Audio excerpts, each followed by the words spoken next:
की राजनीति में क्या होने वाला है खेल? शरद पवार और मोदी सरकार का होने वाला है मेल। क्या छोटे पवार के बाद अब बड़े पवार बदलेंगे पाला? क्या पवार और सुप्रिया सुले मोदी सरकार में बनेंगे मंत्री?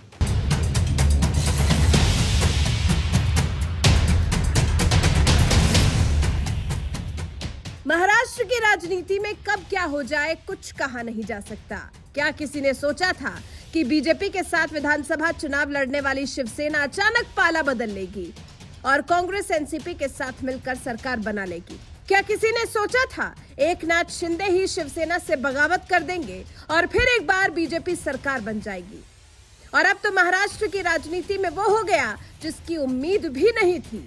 शरद पवार की ही पार्टी में फूट पड़ गई और छोटे पवार यानी अजीत पवार जहां महाराष्ट्र सरकार में शामिल होकर डिप्टी सीएम बन गए, तो वहीं अब ये अटकलें लगाई जा रही हैं कि बड़े पवार यानी शरद पवार और उनकी बेटी सुप्रिया सुले को मोदी सरकार की ओर से बड़ा ऑफर दिया गया है और दोनों ही मोदी सरकार में मंत्री बनाए जा सकते हैं।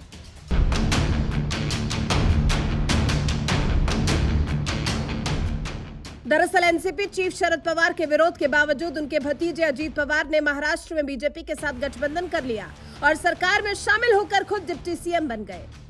तो वहीं अब ये माना जा रहा है कि अजीत पवार अपने चाचा शरद पवार को भी बीजेपी से दोस्ती करने के लिए मनाने में लगे हुए हैं।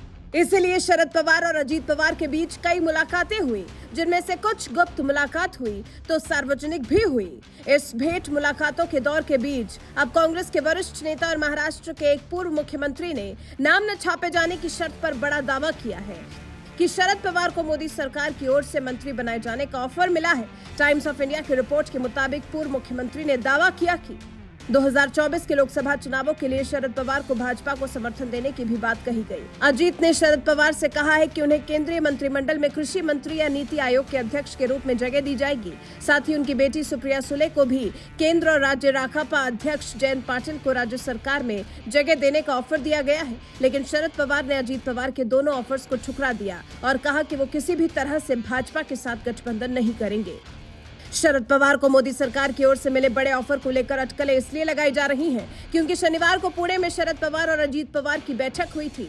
इस गुप्त बैठक ने जहां महाराष्ट्र के राजनीतिक हलकों में हलचल मचा दी है, तो वहीं महाराष्ट्र कांग्रेस अध्यक्ष नाना पटोले के अलावा यूबीटी शिवसेना प्रमुख उद्धव ठाकरे और कांग्रेस के पूर्व मुख्यमंत्री पृथ्वीराज चौहान ने चाचा भतीजे की गुप्त बैठक पर नाराजगी व्यक्त की थी। कांग्रेस और यूबीटी शिवसेना ने कहा कि शरद पवार का अपने भतीजे से मिलना गलत था। दूसरी ओर अजीत पवार और शरद पवार दोनों ने कहा कि अपने परिजनों से मिलने में कुछ भी गलत नहीं है। शरद पवार ने तो यहां तक कह दिया था कि अजीत पवार मेरे भतीजे हैं, चाचा भतीजे की मुलाकात पर इतना हंगामा क्यों है? तो वहीं इस पूरे मामले पर यूबीटी शिवसेना प्रवक्ता संजय राउत ने कहा कि अजीत पवार इतने बड़े नेता नहीं है कि वो शरद पवार को ऑफर दे सके। अजीत पवार को पवार साहब ने बनाया है, अजीत पवार ने शरद पवार को नहीं बनाया। अजीत पवार इतने बड़े नेता नहीं है कि जो शरद पवार सबको ऑफर दे सके। अजीत पवार को पवार साहब ने बनाया है, पवार साहब को अजीत पवार जी ने नहीं बनाया है। 60 साल से भी ज़्यादा समय पार्लियामेंट्री पॉलिटिक्स में पवार साहब ने बिता चुके हैं। महाराष्ट्र के 4 बार मुख्यमंत्री, केंद्र में मंत्री रहे बार बार। उनका जो कद और अवदाय बहुत बड़ा है। तो ये अजीत पवार, हसन मुश्रीफ, ये जूनियर लोग हैं, पवार सबको ऑफर देंगे। एक तरफ जहां संजय राउत शरद पवार की तारीफ में कसीदे पढ़ रहे हैं, तो वहीं दूसरी तरफ यूबीटी शिवसेना अपने मुखपत्र सामना में शरद पवार पर संदेह भी जता रही है। सामना के संपादकीय में लिखा गया, डिप्टी सीएम अजीत पवार बार बार शरद पवार से मुलाकात के लिए जा रहे हैं और मजे की बात यह है कि शरद पवार किसी मुलाकात को टाल नहीं रहे हैं। कुछ मुलाकात खुले तौर पर हुई तो कुछ गुप्त रूप से हो रही है। लोगों के मन में भ्रम पैदा हो रहा है कि बीजेपी के देसी चाणक्य अजीत पवार को ऐसी मुलाकातों के लिए धकेल कर भेज रहे हैं क्या?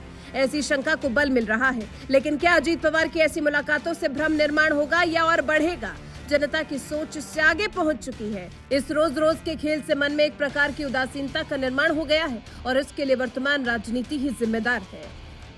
जब से अजीत पवार ने बीजेपी के साथ गठबंधन किया है, तभी से मोदी के खिलाफ बने 26 दलों के गठबंधन में एक डर सा बैठ गया है कि कहीं शरद पवार भी तो पाला बदलने वाले नहीं हैं, क्योंकि पिछले 1.5 महीने में शरद पवार और अजीत पवार के बीच कई मुलाकातें हो चुकी हैं।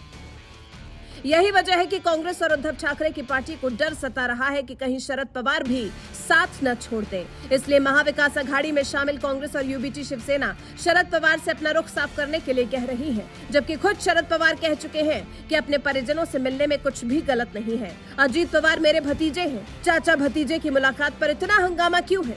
बहरहाल शरद पवार को लेकर लग रही अटकलों के बीच क्या मोदी सरकार अपने कैबिनेट में शरद पवार को जगह देगी? अपनी राय हमें कमेंट कर जरूर बताएं।